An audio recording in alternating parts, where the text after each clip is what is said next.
sekarang waktunya menyembah Dia di dalam roh dan kebenarannya. Sekarang waktunya menyembah Dia di dalam roh dan kebenarannya. Now is the time, now is the time to worship the Father in spirit and in truth. Now is the time, now is the time to worship the Father in spirit and in truth. Hello, I'm Pastor Dave Harrington, Halo, saya Bapak Pendeta Dave Harrington. and today I want to bring a lesson to you about, do we settle for more or less in God? Sekarang pelajaran kita yang akan kita pelajari adalah apakah kita mau puas menetap di satu tempat atau mau melanjutkan lagi. In this day, God wants us to move forward. Di hari-hari ini Tuhan rindu untuk kita melanjutkan, maju terus. I believe the coming of the Lord is very soon. Saya sangat percaya kedatangan Tuhan Yesus yang kedua kali itu sudah sangat-sangat dekat. And God wants us to step out by faith and do something for Him. Dan Tuhan rindu kita untuk mari kita maju dan maju melangkah dengan iman dan lakukan sesuatu bagi Tuhan. And so this is a study about the nation of Israel and how some lost out in the promises of God. Nah, hari ini kita akan belajar dari bangsa Israel dan bagaimana sebagian dari mereka terhilang dari Tuhan. So read in your Bibles from Joshua chapter 1, verses 1 to 9. Kita buka firman Tuhan di dalam kitab Yosua 1 ayat 1 sampai 9. Firman Tuhan berkata demikian. Sesudah Musa hamba Tuhan itu mati, berfirmanlah Tuhan kepada Yosua bin Nun, abdi Musa itu demikian. Hambaku Musa telah mati, sebab itu bersiaplah sekarang, seberangilah sungai Yordan ini, engkau dan seluruh bangsa ini menuju negeri yang akan kuberikan kepada mereka, kepada orang Israel itu. Setiap tempat yang akan diinjak oleh telapak kakimu kuberikan kepada kamu seperti yang telah kujanjikan kepada Musa. Ayat 4. Dari padang gurun dan gunung Libanon yang sebelah sana itu sampai ke sungai besar, yakni sungai Efrat, seluruh tanah orang Het, sampai ke laut besar di sebelah matahari terbenam, semuanya itu akan menjadi daerahmu. Ayat yang kelima, seorang pun tidak akan dapat bertahan menghadapi engkau seumur hidupmu. Seperti aku menyertai Musa, demikianlah aku akan menyertai engkau.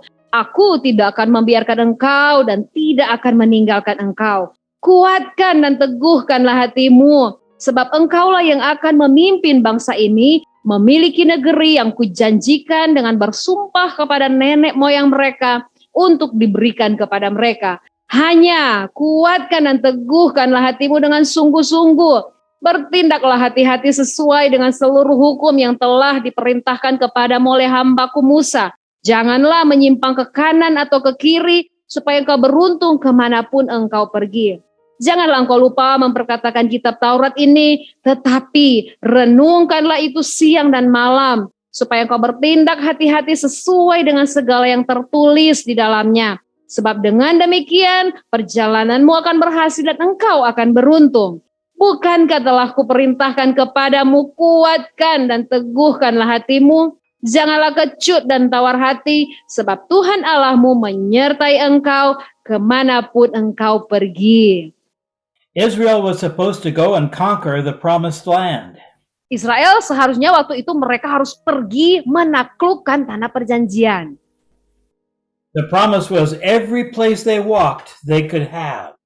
Janji itu kepada mereka adalah bahwa setiap tempat yang diinjaki oleh kaki mereka akan jadi milik mereka. And no man would be able to stop them. Dan tidak ada seorang pun yang dapat menghentikan mereka. So the part of the Israelites was be strong and full of courage. Dan di dalam firman itu dikatakan kepada bangsa Israel, ya, kuatkanlah dan teguhkanlah hatimu. You will prosper as you keep the word of God. Engkau akan berhasil kalau engkau melakukan perintah Tuhan. And God will be with you. Dan Tuhan akan bersama-sama dengan engkau. So now 40 years of the desert walk is now finished. Nah, sekarang 40 tahun pengembaraan di padang gurun sudah selesai. All the promises of God are in front of them. Semua janji-janji Tuhan yang akan dipenuhi itu sudah ada di depan mata mereka. The delay is over. Now is the time to move. Padang gurun sudah selesai. Sekarang untuk lanjut, maju ke depan. They had waited 40 years for this day. Mereka sudah menanti-nantikan hari ini selama 40 tahun. But we have a problem. Tapi kita punya masalah. We won't read it, but in verse 12 to 15, Tetapi kita tidak akan membacanya, ya. Itu ada di dalam ayat yang ke-12 sampai 13. 2.5 tribes said, no, we do not want to cross the Jordan River. Nah, ada 2,5 dari suku Israel ini yang berkata, tidak, kami tidak mau menyeberangi sungai Yordan. They did not want to go with God. Mereka tidak mau pergi bersama dengan Tuhan. They had seen the river and they said, both sides of the river are good. Mereka melihat sungai Yordan itu dan mereka melihat bahwa daerah sebelah sungai Yordan itu bagus. He said, we don't want to go to the other side and fight. We're going to stay here. Wah, kami sudah tidak mau lagi lanjut menyeberangi sungai Yordan dan pergi berperang ke sebelah sana. Kami mau tinggal saja di daerah sebelah sini saja. We have enough. We don't need any more. Kita sudah punya cukup dan kita tidak perlu lagi membutuhkan yang lain-lain, tambahan-tambahan yang lain. Now we find from the word of God, they had to go across, the men had to go across and fight the same battles with the others. Tetapi firman Tuhan di sini berkata bahwa mereka diperintahkan untuk pergi berperang bersama-sama dengan suku-suku yang lain untuk menaklukkan tanah perjanjian itu. They would fight the same enemies. Mereka harus berperang dan memerangi musuh yang sama. But when it was over, they had to go back across the Jordan River. Tetapi setelah perang itu selesai, mereka itu harus kembali seberangi lagi ulang sungai Yordan ini ke tempat mereka. So I take the crossing of the river as a symbol of following God's word. Nah, saya mau mengambil bahwa menyeberangi sungai Yordan ini sama dengan kita mengikuti firman Tuhan. Now, most of the people crossed the river and followed God. Banyak orang, hampir semua mereka menyeberangi sungai Yordan itu dan ikut Tuhan. But 2.5 tribes said, no, we want this side of the river. Tetapi 2,5 suku ini mereka berkata, tidak, kami tidak mau menyeberangi sungai Yordan. You know, sometimes we say, I like what God is doing. Nah, terkadang kita berkata, wah, saya suka dengan pekerjaan Tuhan. Why go and risk things and have to have a fight with the devil? Wah, mengapa saya tuh harus pergi, masuk dan mengambil resiko memerangi roh jahat atau memerangi iblis? Now remember, on both sides of the river, we fight the same battles. Ingat baik suku yang ada di seberang sungai Yordan maupun di seberangnya lagi, mereka harus berperang dalam pertempuran yang sama. We will have the same victories and the same enemy. Mereka akan memiliki kemenangan yang sama, tetapi juga mereka memiliki musuh-musuh yang sama. There's a scripture in Matthew chapter 7, verse 21. Ada firman Tuhan di dalam Matius pasal 7 ayat yang ke-21. Bukan setiap orang yang berseru kepadaku Tuhan, Tuhan akan masuk ke dalam kerajaan surga, melainkan dia yang melakukan kehendak Bapakku yang di surga.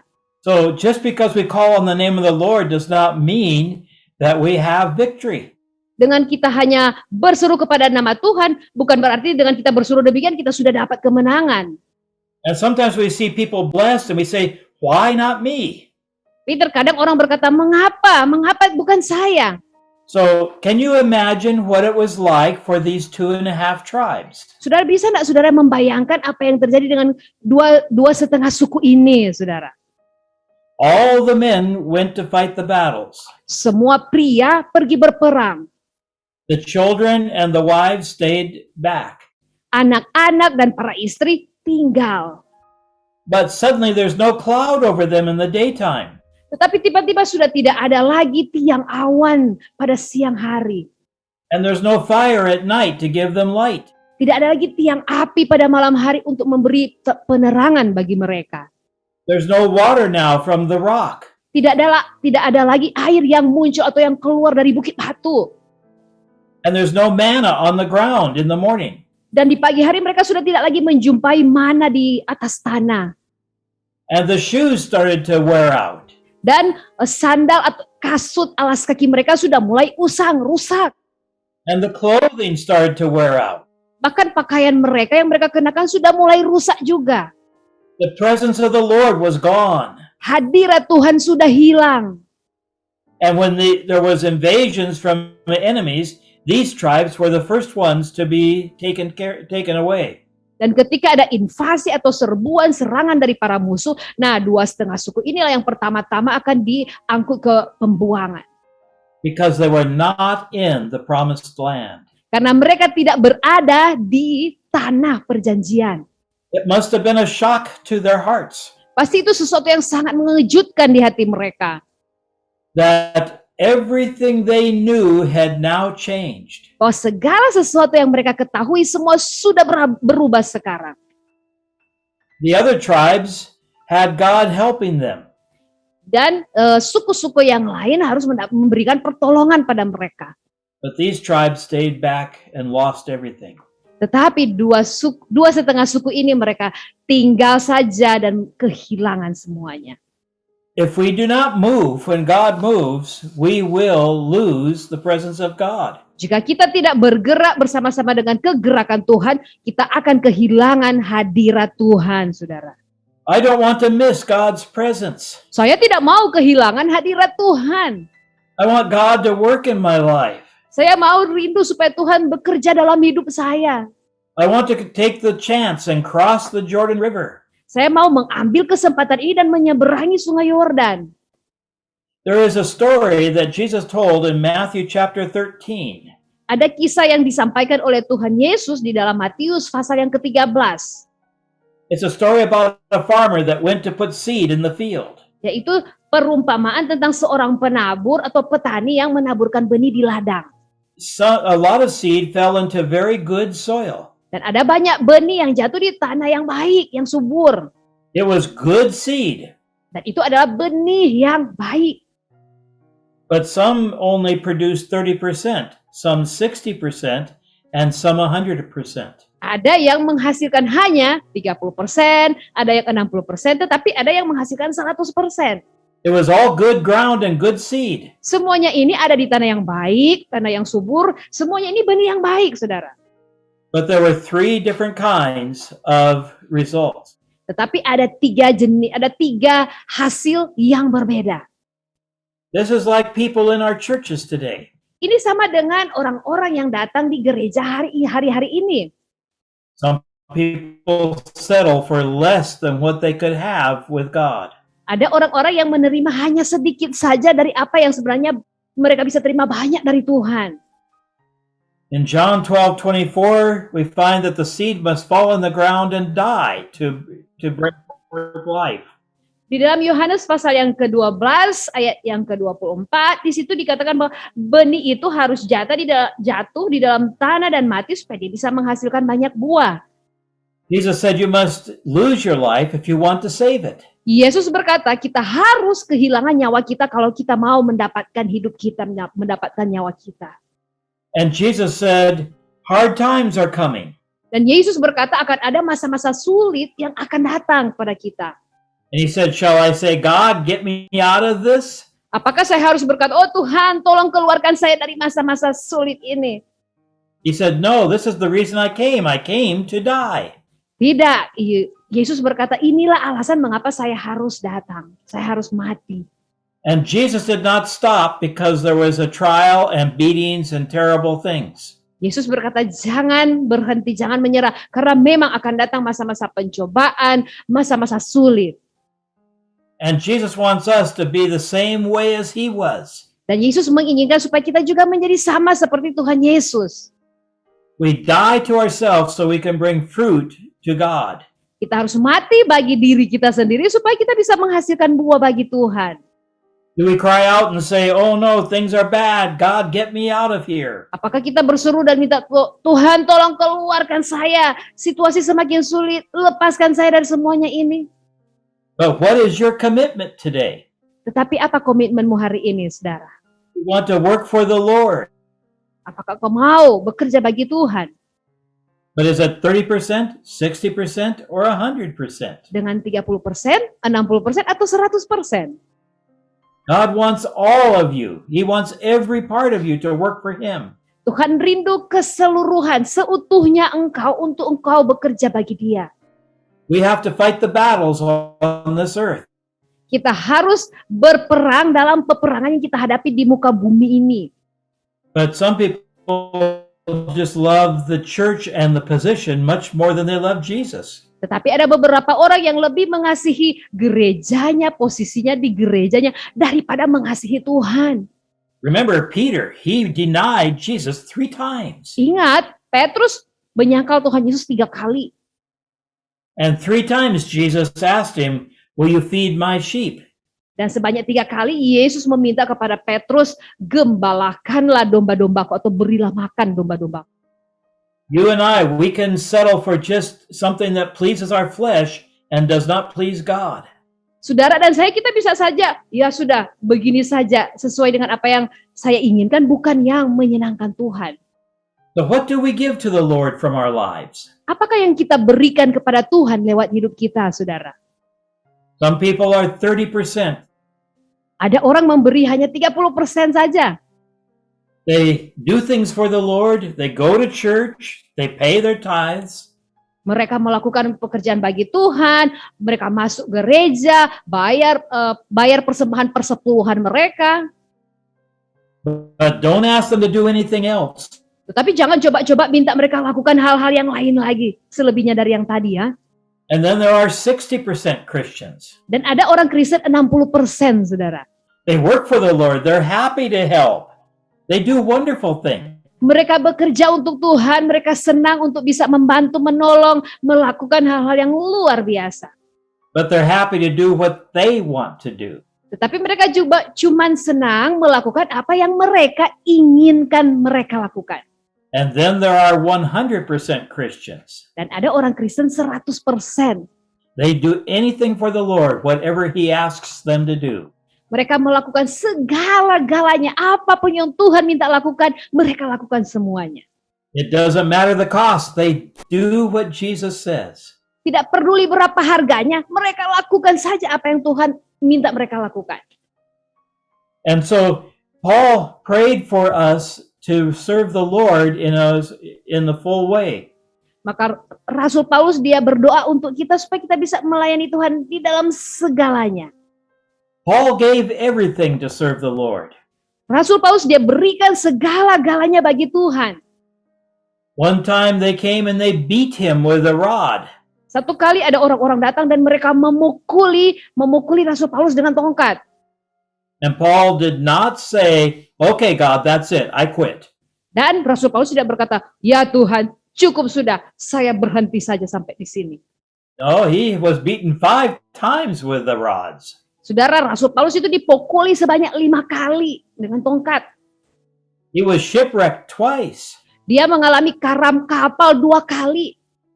He was stoned to death and brought back to life. Dia juga dilempari batu ya sampai hampir mati. Every time he continued to serve his Lord and Savior. Tetapi setiap kali dia tetap lanjut. Rasul Paulus ini tetap lanjut terus melayani Tuhan. He was a 100% Christian. He would not stop.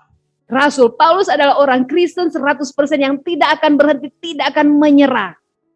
And I want to challenge you today. Hari ini kami mau beri satu tantangan bagi Bapak Ibu Saudara sekalian. How much are you willing to give to God? Berapa banyak saudara mau memberikan bagi Tuhan? Have you just gotten saved and you're happy you're going to heaven? Apakah saudara sudah berpuas diri dengan, ya saya sudah diselamatkan dan saya akan pergi ke surga? Itu puasanya sampai di situ. Or maybe you're doing some things for the Lord that you like to do. Atau saudara cuma melakukan hal-hal bagi Tuhan yang saudara ingin saudara lakukan. Or you will do anything that Jesus asks. Atau saudara mau melakukan segala-galanya yang diminta Tuhan untuk saudara lakukan bagi dia. And I take it in this way, which side of the Jordan River will you live on? Saya mau membawa saudara kepada pertanyaan ini, saudara mau tinggal di mana? Di sebelah Sungai Yordan yang di sebelah manakah saudara mau tinggal dan menetap? Do we believe the Word of God to be everything it says? Apakah kita percaya bahwa semua yang dikatakan dalam Alkitab itu semua kita percayai? Do we have total faith? Apakah kita punya iman yang total, keseluruhan? Or do we just do what pleases us? Atau kita hanya lakukan apa-apa saja hal-hal yang membuat kita senang? You know why some of the people did not want to cross the river? Saudara tahu mengapa beberapa orang tidak mau menyeberangi Sungai Yordan? You can read it in the book of Joshua. Saudara silakan baca di dalam kitab Yosua. They said, "We have a lot of good things from this earth." Mereka berkata, kami sudah mendapatkan banyak hal-hal yang baik di daerah ini, di bumi ini. How are we going to go across the river with all of our things? Bagaimana lagi kita harus menyeberangi Sungai Yordan? Kan kita sudah mendapatkan segala yang baik di sini, tidak perlu lagi menyeberang.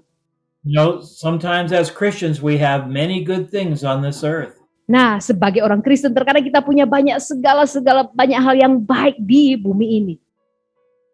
Are we willing to let go of everything to serve God? Apakah kita rela untuk meninggalkan segala-galanya untuk melayani Tuhan? Or do we say, "No, God, this is mine. I'm keeping it." Atau kita berkata, oh tidak Tuhan, semuanya ini adalah milik saya memilikinya untuk saya. We want to cross the river and receive the full blessing of God. Kita mau ya, kita harus rindu untuk menyeberangi Sungai Yordan supaya kita menerima sepenuh-penuhnya berkat yang dari Tuhan.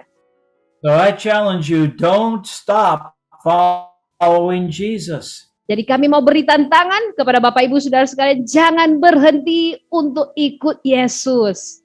He said, "You want to be my disciple?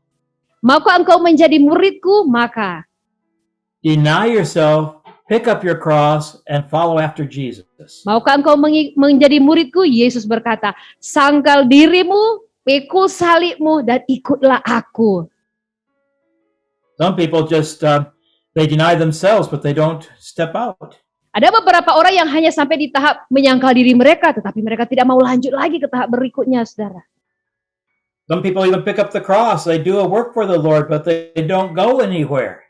Ada juga orang yang sampai kepada tahap memikul salib, melakukan pelayanan bagi Tuhan, tetapi tidak lagi kemana-mana, sampai di situ saja. And then there are the 100% Christians that will follow after Jesus regardless of the cost. Dan ada orang Kristen yang 100% mengikuti Yesus apapun harganya. So are you a 100% Christian today? Jadi Bapak Ibu Saudara sekalian, apakah Anda orang Kristen yang 100% hari ini? Do you know Jesus as your Savior? Engkau sudah kenal Yesus sebagai Tuhan dan Juru Selamatmu. Have you given your life over to Jesus? Sudahkah Anda memberi hidupmu bagi Yesus? It's very easy. Sangat mudah. We can just say, "Jesus, come into my heart and make a change in me." Bisa saja hanya sekedar berdoa, ya Tuhan, datanglah ke dalam hidup saya dan ubahkanlah saya. Forgive my sins and be my Savior. Ampunilah saya dan jadilah juru selamat dalam kehidupan saya. And then follow after Jesus with your whole heart.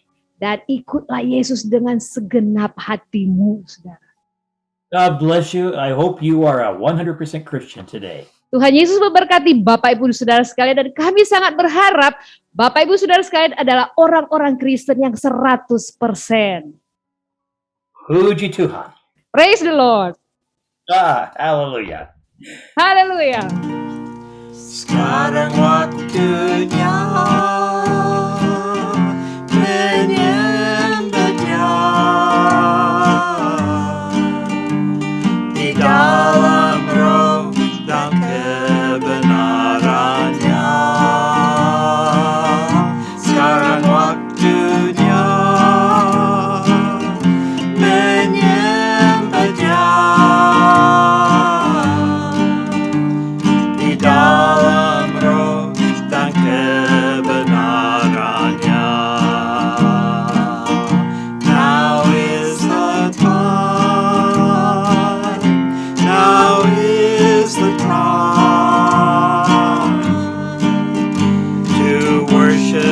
Father, and Spirit,